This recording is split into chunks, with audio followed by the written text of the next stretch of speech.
Welcome to this week's bulletin on Bishop David Munyiri Thagana's YouTube channel. In this YouTube channel, every Friday we look at the state of the nation. And the state of the nation is about what is trending that week, what is it that people are talking about.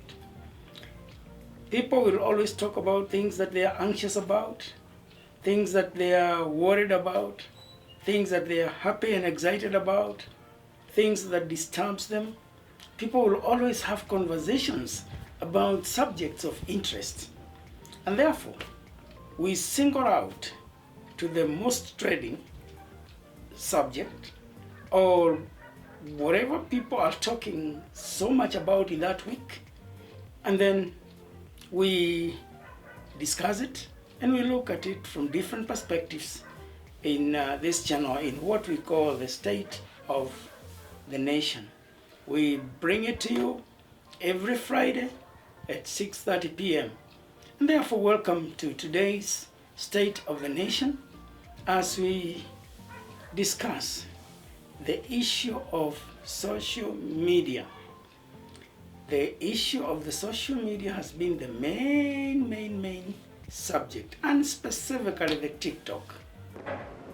But Honorable Speaker, TikTok, as you read that petition, Honorable Speaker, I noticed that the Honorable Munyiri minor was actually on TikTok. Is that correct? Go on. And Honorable Speaker, many of us, including myself, Honorable Speaker, I am on TikTok. Unashamedly.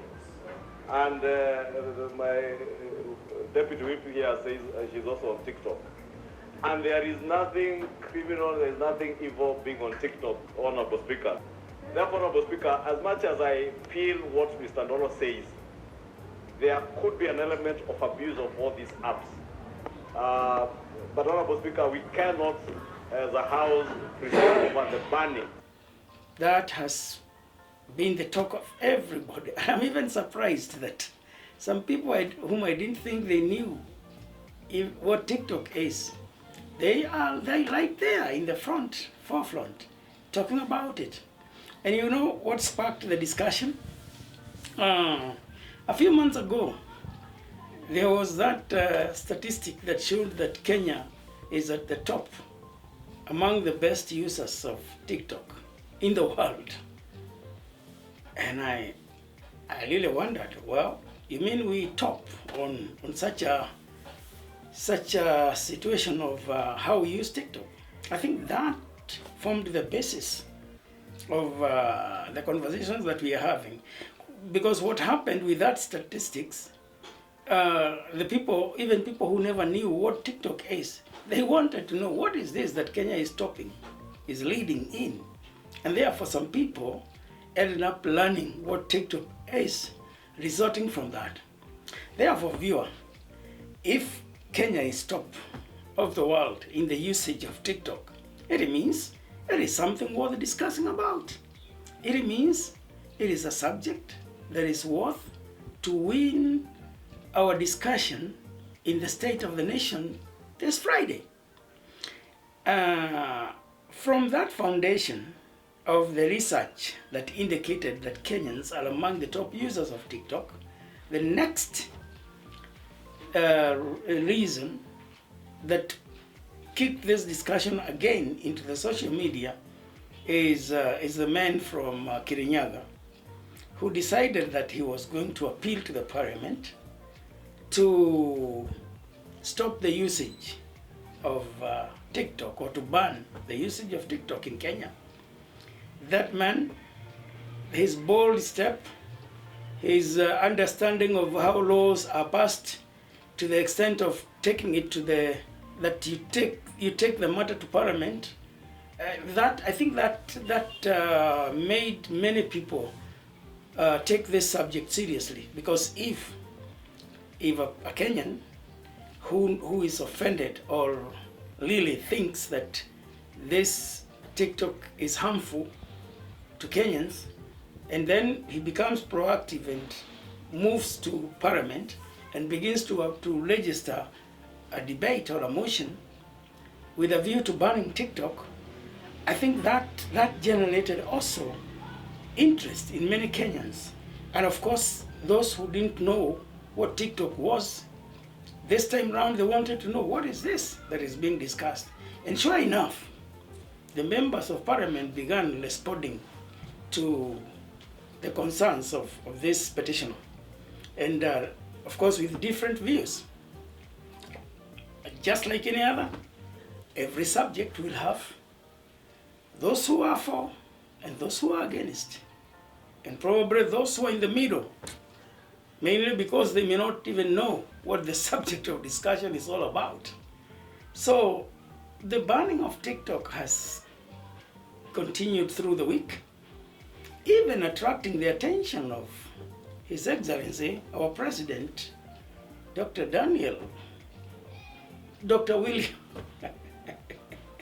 William Samoei Ruto. And he actually could not be silent about it. He could not ignore. That shows you how major this subject is to the Kenyans. And so he promised that he's going to talk to the owner or the creators so that they can moderate the usage of TikTok. And now, so the president, our President William Ruto, now has also brought another dimension to the subject. So the subject that was there was ban it. Ban this thing. It's all bad. It's messing us. So the president now has introduced another dynamic to it. Moderate. So ban, moderate. Ban, moderate. So that is the conversation that is going on among the Kenyan people this week.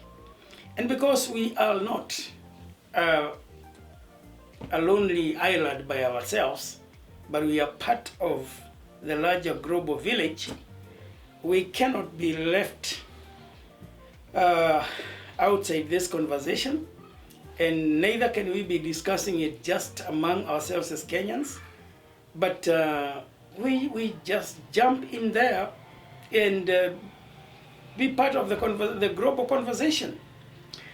I think it would be difficult to discuss about TikTok, whether to ban it or to moderate it, without discussing the entire social media platform, or that space of the social media.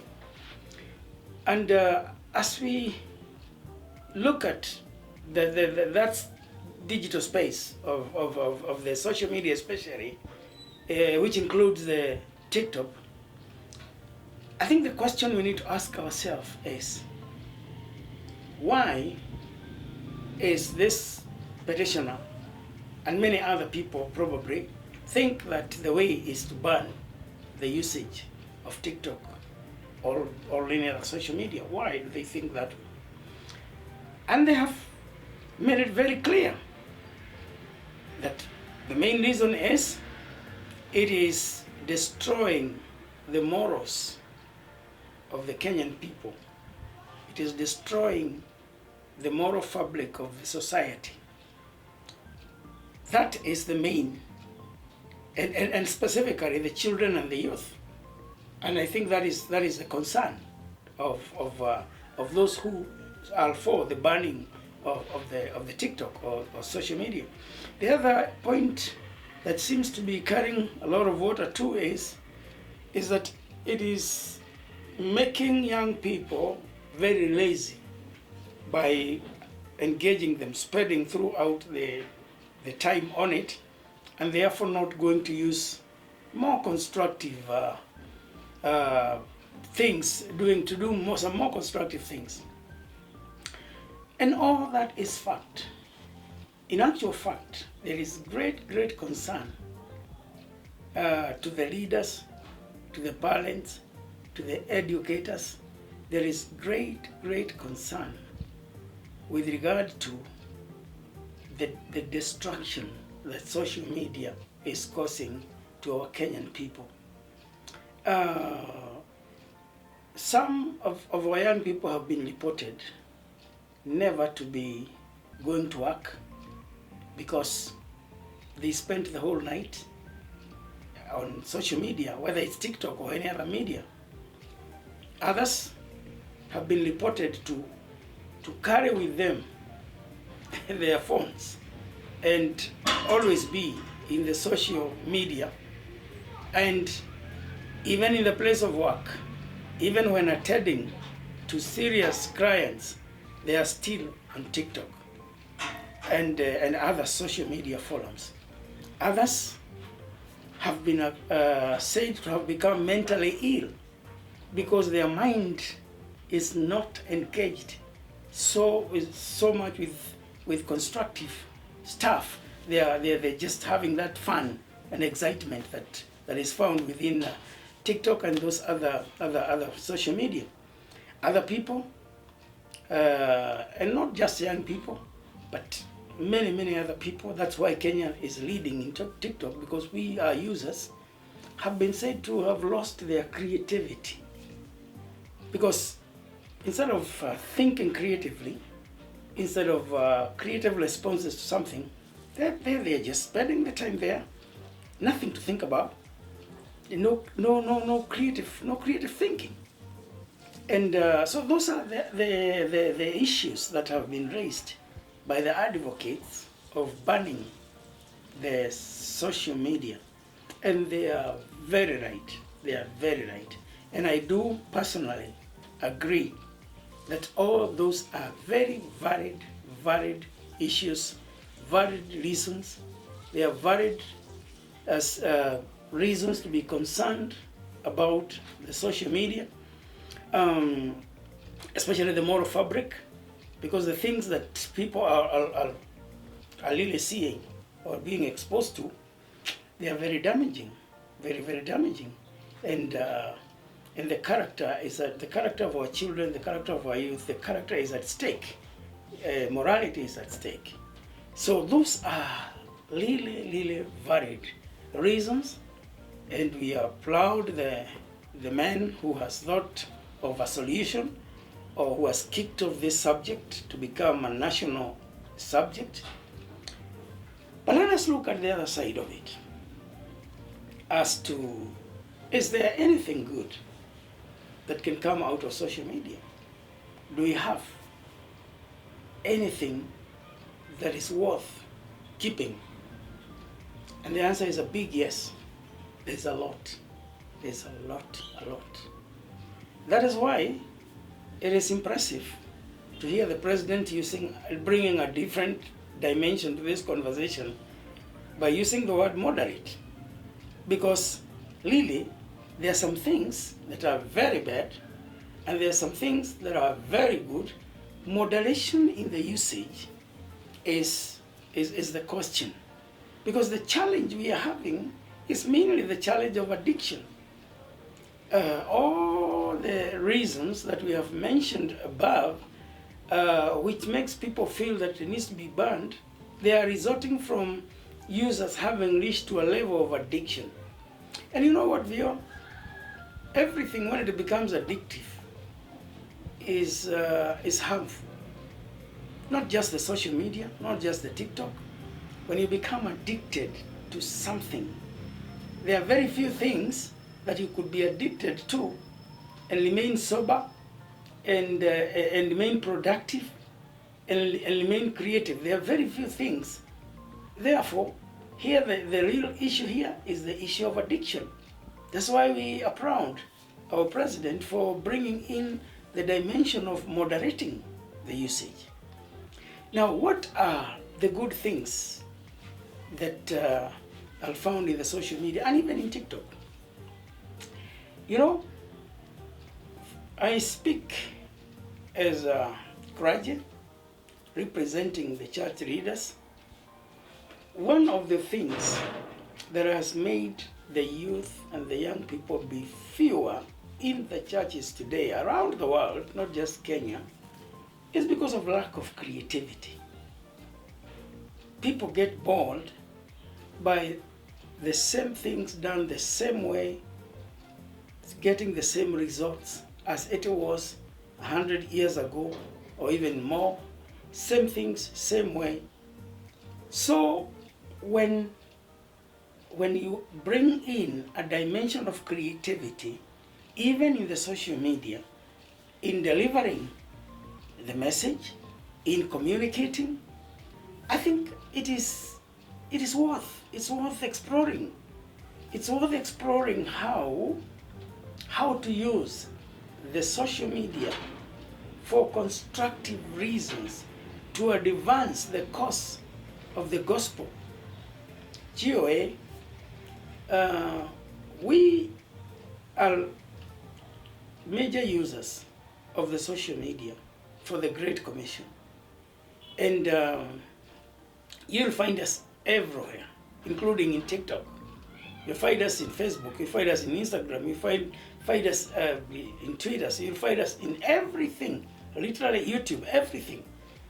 Why are we there? We are there because we believe that that is where the people are. If you read the scriptures and the Bible clearly, you will find that Jesus always went to where the people were. Jesus did not sit and wait for people to come to him.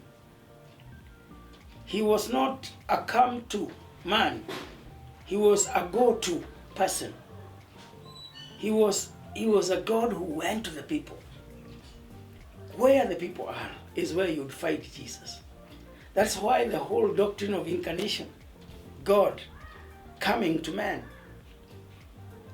God coming to people in form of a man, so that he could understand them, so that he could feel with them, so that he could be able to save them, and he could be able to deliver them, so that he could become part of humanity and identify with the issues of humanity. So right from that major doctrine of incarnation, God and Jesus, the Son of God, are found where the people are. When Jesus was here on earth, you'll find him in the streets of Galilee. You'll find him in the temple where the people are. Even when his parents are looking for him, they think he's lost, but he is actually in the temple. And when they seem to be worried that their child is lost, he asks them, don't you know that I am supposed to be always with my brothers and my brothers and my parents and those who really are the people of the kingdom? You'll find him in the temple where people are. You'll find him in the weddings where the people are. Weddings are popular. People love weddings. You'll find Jesus there. You'll find Jesus everywhere where there are people. And you know what? The Bible records clearly that wherever he went, he did good. Wherever Jesus went, he did good. When he found the hungry, he fed them. When he found the sick, he healed them. When he found the demon possessed, he cast the devils out. He set the people free. And that's why he declared in his mission in Luke chapter 4 that the Spirit of the Lord is upon me to set free the captives. For him to set the captives, he went to where the people are. It is unfortunate that many of our churches today are come to church.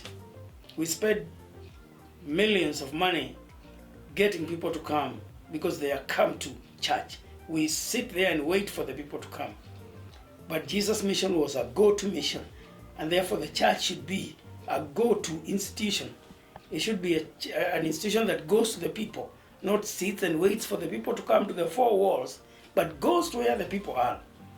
That is the reason why GOA is a strong advocate of the use of social media and any other digital platform, because that is where the people are.